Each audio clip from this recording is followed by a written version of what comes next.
sun's out and it's springtime in Toronto. Time to get fired up for some good food. Let's go.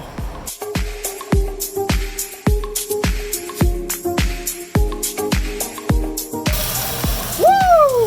Flame on! And in Canada, springtime means one thing. Barbecue. Crank up the heat, get some good food, some good times, and our first episode of Grilling with Tim. But first, let's get some prep done in the lab. And welcome back to my lab. We're gonna do some prep work for my Asian barbecue chicken, accompanied with a Mexican Pico De Gallo salsa with corn chips. Got some nice drumsticks here, some vegetables, tomato, onions, jalapenos, cilantro for the salsa. These are kind of classics that I make in almost every barbecue I do, whether it's gatherings, retreats, cottage getaways, basketball games. It's the best food. We got some mini, medium-sized drumsticks, very juicy. We're gonna use these bags and we're gonna create a marinade to make sure that it's nice and tasty. Wash your hands as well. So we're just gonna keep it simple, and what I'm gonna do is I'm gonna use a whole bunch of bottles. We're gonna put a bit of sriracha to make it spicy, dark soy sauce, give it that color, and a bit of sourness. We're gonna add a bit of balsamic vinegar. You don't really have to care about the measurements. I mean, for recipes like this, just wing it. As long as at the end of the day it tastes good, it's all cool. Got some honey, add some sweetness into it. Go. Diana sauce, the best barbecue sauce out there in Canada. So I got the gourmet spicy flavor that's meant for chicken. Once it's all in the bag, seal it, push out all the air, and move it around. Put it in the fridge right here for 24 hours.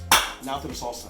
So right now for this Mexican Pico De Gallo salsa, which is an all vegetable salsa, fresh stuff. I got some nice heirloom tomatoes right here. People always ask me what the ratio proportion is. 3 medium, that means these kind of medium-sized tomatoes for 1 onion. But what I'm gonna do is I'm gonna use one of each. A red onion, the sharper taste, and a white onion, the sweeter taste. I'm gonna use one of each. Now, a lot of people I know will think processing might kind of blend it, make it too smooth, right? That's not true. Sometimes it comes down to the controlling of how hard to press. Basically, just go on easy, moderate mode, and you'll be fine. So let's make it. Chop up 3 heirloom tomatoes and put it in a blender and blend. After that, put it in a bowl. Do the same for the white onion and the red onion. Blitz it in the blender and put it in the bowl as well. Chop up 2 jalapenos, 1 fresh chili, and put it in the blender. Add some cilantro and blitz. Add the rest of the ingredients into a bowl, season with salt, black pepper, and olive oil. So we're nicely mixing all these ingredients together with the olive oil, salt, pepper. Bright summer colors, the red, the green, the yellow. But we're gonna add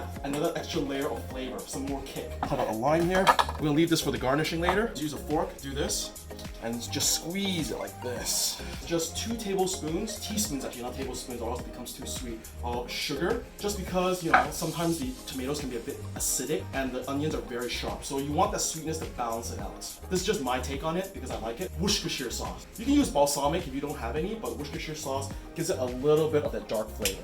A trick that I do is actually I drain it. The tomatoes and the onions will be giving out a lot of water because they interact with salt. So we're gonna put it in the fridge. And we're gonna head back to the grill to cook up the barbecue chicken. So right now the grill is at medium heat, and you don't want it to be too hot or else the skin of the chicken actually burns. It'll stick on the grill. So an art to cooking is heat it up gradually on the grill like this with the marinade. Like this. And what we're gonna do is we're just gonna let this cook for about 5 to 7 minutes on medium heat, turn them, and then cook it for another 10 minutes until it's nice and golden brown. Look at it now, nice and golden brown. Actually, we're gonna turn it off. The outside might be cooked, but the inside is raw. So we're just gonna let it circulate for another 3 to 4 minutes. I'm ready to serve. Ooh, look at that. Ooh. And a nice summertime, why can you not enjoy a nice old mill beer? Cheers. Wow, beautiful. Look at this. A beautiful spread made from the comfort of your own home. Look at this nice juicy barbecue chicken. I'm gonna take a bite of this. Oh yeah, look how juicy it is. Charred on the outside, cooked all the way through. I'll put a little bit of lime on it. And of course, who can ever argue with my famous Pico De Gallo Mexican dip with these corn chips? You know what? I may prefer this more than nachos. Don't tell anybody I said that. A refreshing meal. I bet my friends will love it. So if you love the content for today's episode, please subscribe to the button below. But until then, this is the first episode of Grilling with Tim, aka Cooking with Tim. See you guys next time. Cheers.